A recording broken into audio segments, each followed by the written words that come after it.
Ya, itu cerita orang tua kan kopi itu sudah dari peninggalan zaman Belanda ya. Jadi kopi itu sudah ada zaman Belanda Mas. Jadi tapi kalau zaman Belanda kan tidak boleh kita minum kopi. Mesti dibawa ke luar negeri semuanya kopi itu.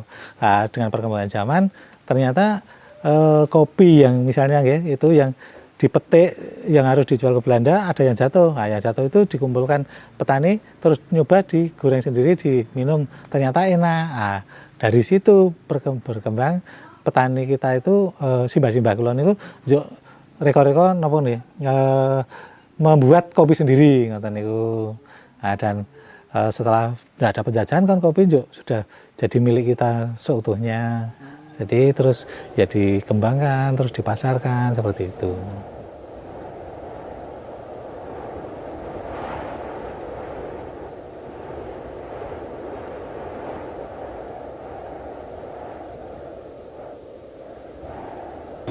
Assalamualaikum warahmatullahi wabarakatuh. Perkenalkan, nama saya Pak Romat, owner kedai Kopi Menoreh Pak Romat dan produksi Kopi Menoreh. Alamat di Matigondo, RT 26 RW 10, Desa Sidoarjo, Kecamatan Samigaluh, Kabupaten Kulon Progo. Kita di Kopi Menoreh ini menyediakan macam-macam minuman, terutama kopi. Bagi yang tidak suka kopi ada juga yang lain. Terus menu yang utama kita ada kopi lanang. Jadi kopi lanang sebagai andalan kedai kopi kami. Terus makanan juga semuanya lokal. Ada minuman yang paket snack dan yang biasa seperti itu Mas. Juga ada juga yang makanan berat, ayam kampung kos khasnya. Terus ada sayur lompong yang menyertai ayam goreng, juga ada nila goreng, nila mangut, nila bakar, lele mangut, lele goreng juga ada, seperti itu Mas. Kulo petani, turun-temurun dari orang tua. Kan kita kopi itu kita jual ke pasar harganya juga sama saja nggih, karena kita petani kopi dijual ke pasar ya harganya segitu aja. Atau saya punya inisiatif kita buat kopi itu bubuk supaya ada peningkatan harga, peningkatan masukan dari petani itu, seperti itu. Nah, terus ketika perputaran itu nanti kan seperti tadi, jadi perputarannya sampai ke itu restoran Mandor Kota Gede sampai ke PHRI, nah, seperti itu. Nggih, jadi intinya ya petani merubah penjualan jadi dari yang kopi biji menjadi kopi bubuk. Nah, itu jadi untuk meningkatkan ekonomi seperti itu. Dia sama saja, jadi harganya cuma kisaran 20, 18, 20 seperti itu sampai sekarang ya, seperti itu. Tapi kalau kita buat bubuk, kita sortir nilainya lebih dari itu, bahkan sampai kalau yang Arabica itu sampai 125, 150 seperti itu. Kalau yang kopi lanang malah 350, nah, seperti itu. Jadi betul-betul ada peningkatan setelah kita proses seperti itu Mas. Sebelumnya nggak ada, jadi itu inisiatif saya sendiri. Begitu kita sudah mulai merangkak berkembang, nanti itu dinas koperasi, yang UMKM koperasi itu, itu kan terus masuk. Istilahnya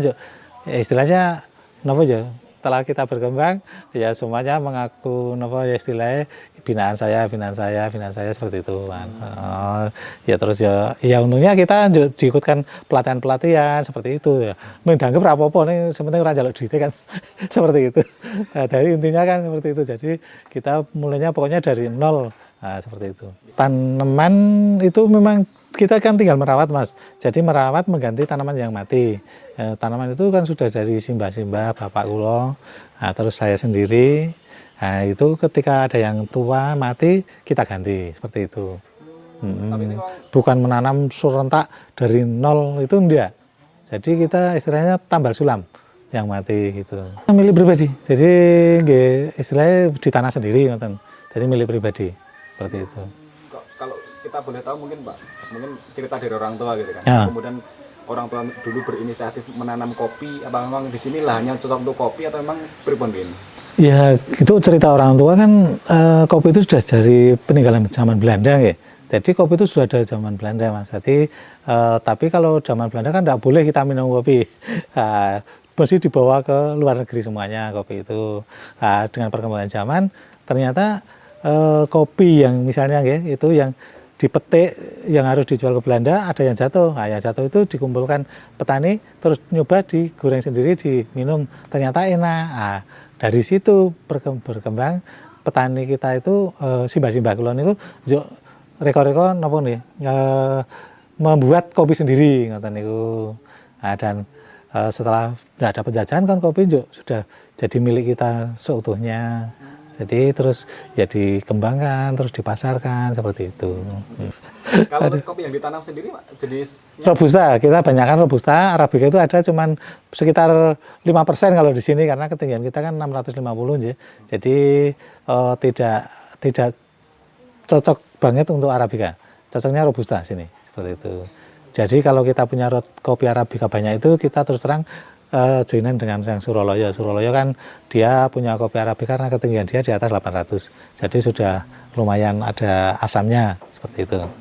Itu tadi jadi ceritanya dengan perputaran kopi yang saya buat dari 2010 kopi bubuk itu kita pasarkan ke kota-kota sampai ke restoran-restoran di kota itu, terus ownernya cocok datang ke sini ingin membuktikan bahwa kopi asli sini atau bukan, begitu tahu terus langganan sampai sekarang karena tahu kopi kita sendiri. Nah itu ownernya itu cocok dengan kopi kita, terus dia menyuruh membuat tempat untuk ngopi seperti itu. Nah, terus setelah itu dia ikut memasarkannya, janji ikut memasarkannya. Pertama kali datang dia akan membawa rombongan moge itu Mas. Jadi moge yang dulu bilangnya cuma 20 orang, datangnya 70 motor moge. Nah, setelah itu gantian bahwa wartawan-wartawan dari TVRI, dari media-media yang lain dibawa ke sini untuk meliput tempat ini seperti itu. Nah, kemudian ada klub pariwisatanya dibawa ke sini, yang PHRI-nya dibawa ke sini seperti itu Mas. Nah, jadi perkembangan kita itu dari beliau yang punya owner restoran Mandur Kota Gede, restoran Mandur Kota Gede, namanya Pak Irsam Sigitibo.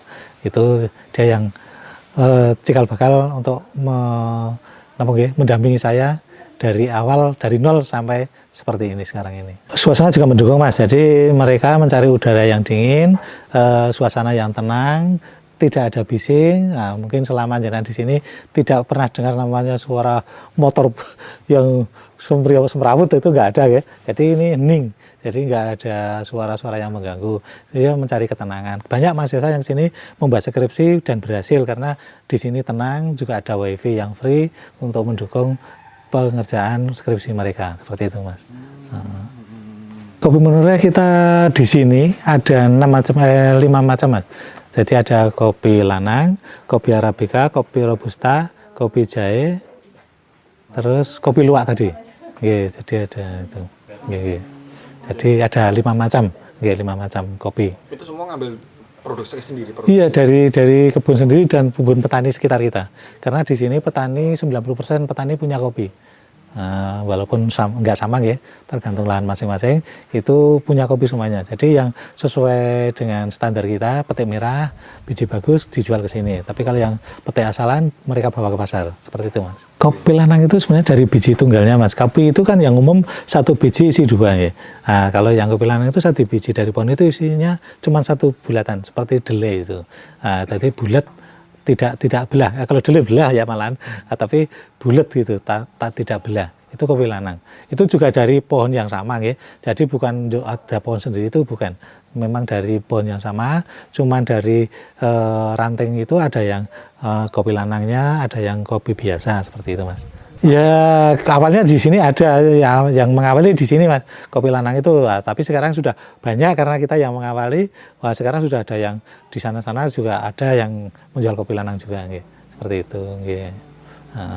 Tapi mungkin dari sisi rasa atau dari sisi kalau rasa sih hampir sama ya, yang beda di khasiatnya Mas. Jadi di khasiatnya kalau yang kopi lanang itu tadi ya bisa menambah stamina, orang migrain. Kalau yang kopi biasa ya kita sekedar ngopi aja, tapi ya juga tetap ada khasiatnya ya. Kalau yang kopi tanpa gula itu bisa membantu pencernaan, membersihkan lambung tanpa gula, seperti itu. Ya. Yang paling laku gitu ya, Paling laku kita kopi lanang Mas. Nggih, paling laku. Nah, ini juga ada pelanggan baru dari Tangerang Selatan. Itu dia kan menapa nggih niki wau sing kula antar wau. Dadi pesan kopi lanang yang Arabica nggih. Lanang Arabica itu khusus kopi lanang seperti itu. Jadi memang dia cocok, pernah ke sini cocok, nah terus minta dikirim seperti itu. Ya kita yang jelas memberi servis yang bagus kepada pelanggan lah.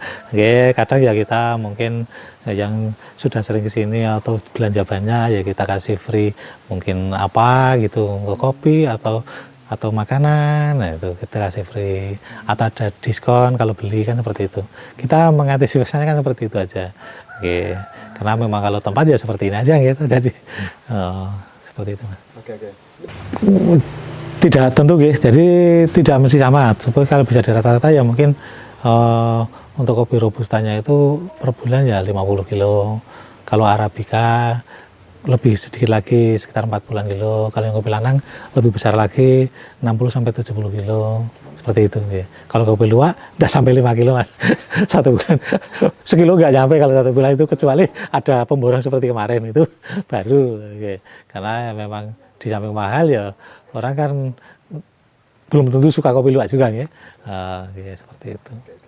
Ya konsumen kita kan kebanyakan orang kota Mas. Bukan kebanyakan, memang 95% itu orang kota.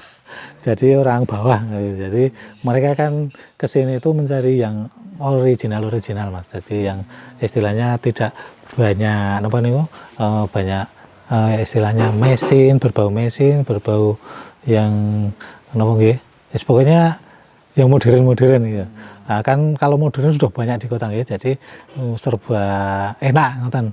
Tapi enaknya itu kan beda ya. Jadi kalau di sini kan tradisional. Jadi ya seperti penyajian kita tradisional, makanan juga semua tradisional seperti itu Mas. Wisatawan asing ya alhamdulillah kita kan dulu kerjasama dengan agen turis asing di mana itu pojok Beteng Wetan ke selatan itu mana kok lupa ya. Prawirtaman. Prawirtaman. Nah itu ada yang di situ kan ada Asjava, ownernya Mbak Sinta dan Mas Andi dari Belanda. Itu dia selalu memasarkan untuk turis asingnya dibawa ke sini atau direkomendasikan ke sini kalau dia tidak bisa datang ke sini. Jadi ke sini pakai motornya motor Asjava itu. Terus ya semuanya menguntungkan. Dia motornya laku, di sini kopinya juga payu. Seperti itu. Dan kalau turis asing itu kan Mas, ke sini itu istilahnya apa nggih? Jadi sudah rute. Jadi rutenya dari Jogja ke sini terus Borobudur. Atau sebaliknya dari Jogja ke Borobudur, ngopi ke sini, kembali ke Jogja lagi. Jadi sudah dimasukkan dalam rute pariwisata untuk turis asing seperti itu. Macam-macam Mas. Jadi turis asing itu yang senang dia bilang di sini itu surganya dunia. Nah, karena apa? Jenengan sendiri juga bisa melihat di kebun saya ini ada tanaman buah sawo, ada rambutan, ada pisang, ada polo, ada coklat, banyak sekali tuh. Kalau di luar negeri kan nggak ada, adanya gurun pasir atau tanaman cuma satu macam. Nah, kalau di sini mata air ada di bawah, jadi seperti surganya dunia. Kalau pas musim hujan ada sungai mengalir, seperti itu. Jadi sejuk ngaten, dia itu bilang sejuk. Terus kalau yang asing itu ya sukanya yang ori-ori itu, original, nah seperti itu. Kalau yang modern itu di negara saya sudah banyak gitu, nah seperti itu. Dan kemarin juga ada turis asing dari Belgia itu 9 orang. Itu ya kita juga nggak tahu, kita dijadikan termasuk rutenya dia. Jadi dia dari Borobudur ke Kopi Parmat ini, terus dia ke tempat wisata mana itu yang nang penting Girimulyo, mana ya? Aduh, pokoknya yang terkenal itu Curug apa ya namanya di Girimulyo itu. Air terjun Grojogan Sewu napa-napa niku. Nah niku jadi rutenya kita alhamdulillah masuk rute ke situ dari turis-turis itu nggih.